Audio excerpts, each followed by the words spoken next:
Syria में बशर अल असद सरकार का पतन हो चुका है। राजधानी दमिश्क पर विद्रोही गुटों का कब्जा है।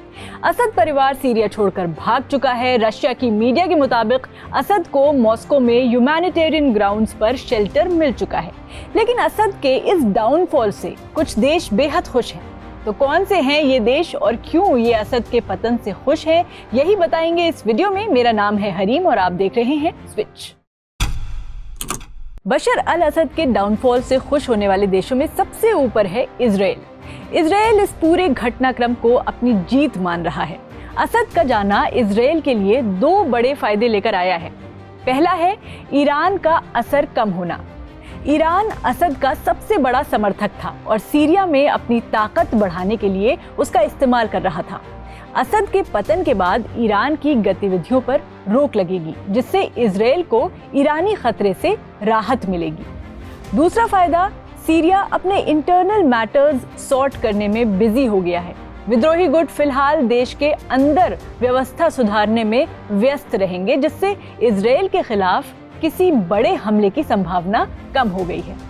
इसके अलावा सीरिया और इजराइल के बीच लंबे समय से चली आ रही गोलन हाइट्स की टेरिटोरियल डिस्प्यूट में भी इजराइल को रणनीतिक बढ़त मिल सकती है। अगला नाम है तुर्की का। तुर्की लंबे समय से असद सरकार का विरोधी रहा है। अब असद के पतन के बाद तुर्की खुद को इस क्षेत्र का नया संरक्षक मान रहा है। तुर्की के लिए ये शरणार्थी संकट यानी रिफ्यूजी क्राइसिस का समाधान है। तुर्की को उम्मीद है कि असद के जाने के बाद सीरियाई शरणार्थी वापस लौट सकते हैं। इससे तुर्की के अंदर शरणार्थी संकट और इससे जुड़ी आर्थिक और सामाजिक समस्याओं में कमी आएगी। इसके साथ ही तुर्की इसे डिप्लोमेटिक बढ़त मान रहा है। तुर्की ने जिन विद्रोही गुटों को समर्थन दिया था, उनकी जीत तुर्की की रणनीतिक स्थिति को मजबूत करती है। इससे रूस और ईरान जैसे शक्तिशाली देशों पर उसकी पकड़ बढ़ेगी। तुर्की का यह कदम न सिर्फ क्षेत्रीय राजनीति में उसकी ताकत बढ़ाता है, बल्कि उसे एक मीडिएटर के रूप में भी स्थापित कर सकता है।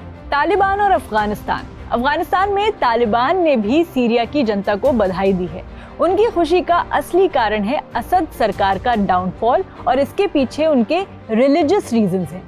तालिबान असद सरकार को एक सेक्युलर और विरोधी ताकत मानता था। अब जब इस्लामिक कट्टरपंथी गुटों ने दमिश्क पर कब्जा कर लिया है, तो तालिबान इसे अपनी विचारधारा की जीत मान रहा है। इससे तालिबान को अंतर्राष्ट्रीय इस्लामिक नेटवर्क में एक आइडियोलॉजिकल बूस्ट मिला है।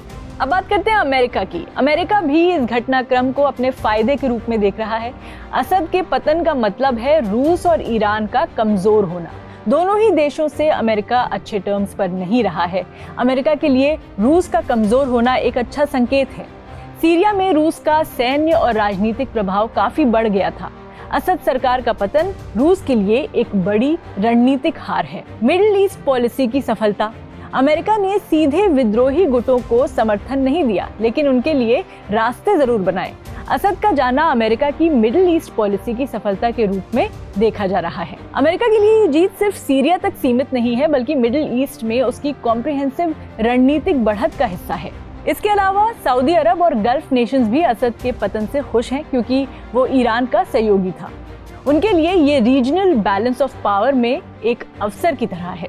लेकिन सीरिया में हुए इस पूरे खेल से ईरान को झटका लगा है। असद सरकार उसके लिए मिडिल ईस्ट में प्रभाव बढ़ाने का जरिया थी। अब ईरान को सीरिया में नए इक्वेशंस का सामना करना पड़ेगा। उधर रूस के लिए भी ये बड़ा झटका है, क्योंकि रूस असद का सबसे बड़ा अंतर्राष्ट्रीय समर्थक था। उसने सीरिया में मिलिट्री इंटरवेंशन करके असद सरकार को बचाने की पूरी कोशिश की थी। लेकिन अब असद के पतन के बाद रूस की क्रेडिबिलिटी पर भी सवाल उठ रहे हैं। तो सीरिया में असद का डाउनफॉल पड़ोसी देशों और अंतर्राष्ट्रीय समुदाय के लिए नए समीकरण लेकर आया है। लेकिन असली सवाल ये है कि क्या ये बदलाव सीरियाई जनता के लिए बेहतर साबित होगा या फिर देश और गहरे संकट में डूब जाएगा।